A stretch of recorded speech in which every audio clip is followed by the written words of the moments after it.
Անցած անգամ փաստական որ բերան էր չեմ սխալվում նկատողություն ստացել դեմքի արտահայտության համար, ես նկատողություն եմ ստացել ձեռի շարժման համար։ Հիմա ես շատ կցանկանայի, որ այս դատարանը կանխատեսելի դատարան լինի, չեմ ցանկանում նկատողություն ստանալ սանկցիա նկատմամբ կամ փաստաբանի նկատմամբ, որտեղ կարող է 3 անգամ կերարեք, այսօր զրկեք փաստաբանի իրավունքից պաշտպանելու եւ հասնել նրան, որ այս դարույթին փորձառու փաստաբան հնարավորապես չմնա։ Իրավունք ունեմ երևի մտածելու, որ նման շարժառիթ այս դատարանը կարող է ունենալ։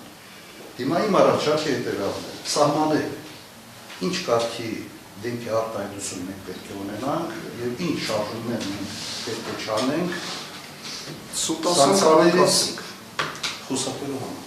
Միգուցե նկարներով, միգուցե այլ տարբերակով, բայց մենք հասկանանք ոնց մեզ բարին այս դատարանը։ Սպառնալի դատարան իսկապես ձեր դիրքորոշումը չի փոխվում։ Անկեղծորեն ես ոչ թե դատարանի գործողությունները ինքն իրեն վերաքննության կարգով դիտարկելու տեսանկյունից են անում, բայց ինձ մոտ գնալով ուղղակի որոշակի զարմանք է առաջանում։ Այսինքն ոնց կարա անձ դիմի ինձ, ով որ այս վարույթով իր մասնակցությունն է ունենում, ով ունի իր համապատասխան վաստակը մասնագիտական ոլորտում, մտածի իր մասնագիտական վաստակի, որի տոտալ բացակայություն ունի, կարող է նման արտահայտություն թույլ տայի,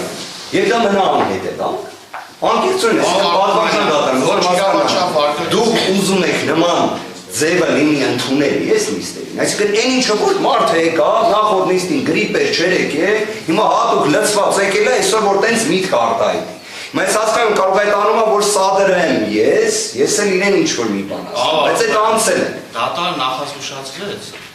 Քլոյանը նստեց եւ էլ ձեն չհանեց։ Այսինքն զուտ նախազգուշացում պետք է լիներ այդ արտահայտության համար, այսինքն եթե ես հիմա նույն ձև օրինակ արտահայտվեմ իր մասին, կամ իդեպ էլ տնից տեղից եմ, բայց այլ գործընկերներից մասին, դա կլինի զուտ նախազգուշացում։